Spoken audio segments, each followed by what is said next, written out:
एक बहुत सुंदर सीख देने वाली कहानी।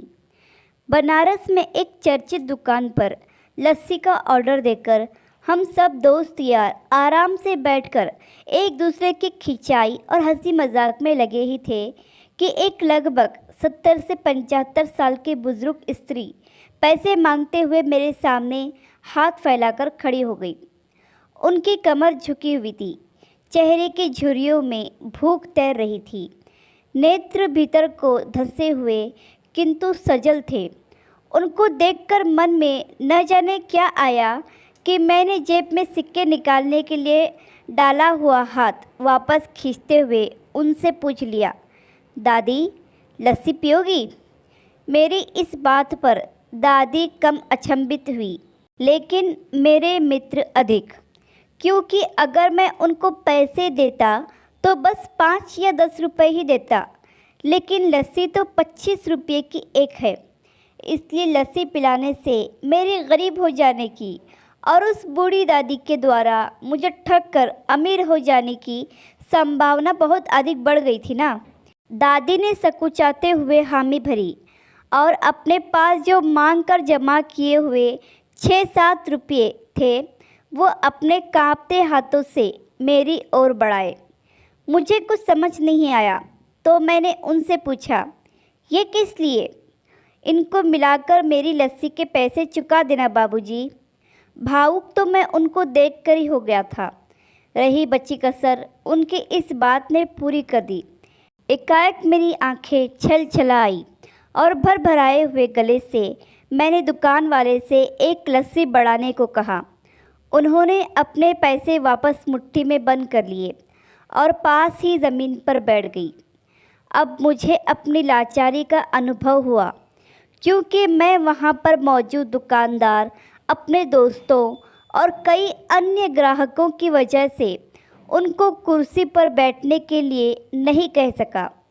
डर था कि कहीं कोई टोक न दे, कहीं किसी को एक भीख मांगने वाली बूढ़ी महिला के उनके बराबर में बिठाए जाने पर आपत्ति ना हो जाए।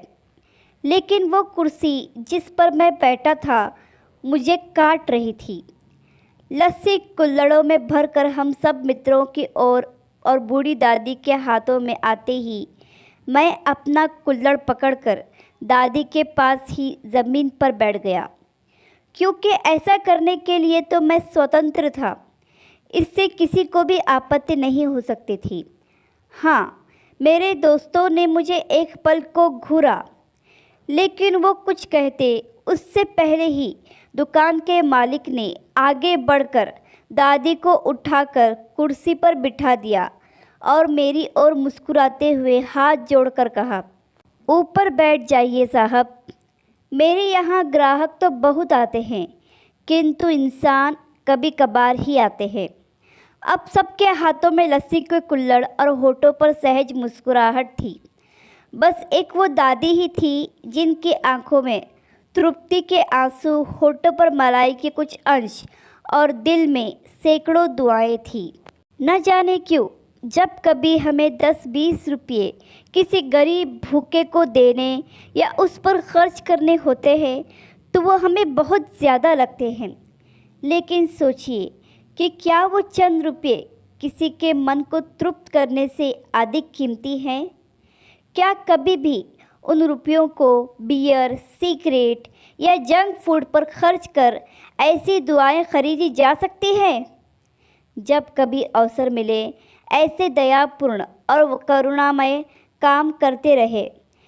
भले ही कोई अभी आपका साथ दे या ना दे, समर्थन करे या ना करे, सच मानिए इससे आपको जो आत्मिक सुख मिलेगा वह अमूल्य है।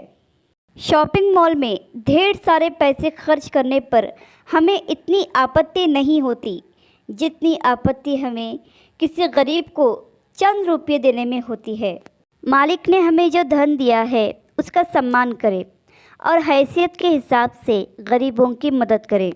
आशा करती हूँ कि आपको ये कहानी पसंद आई होगी।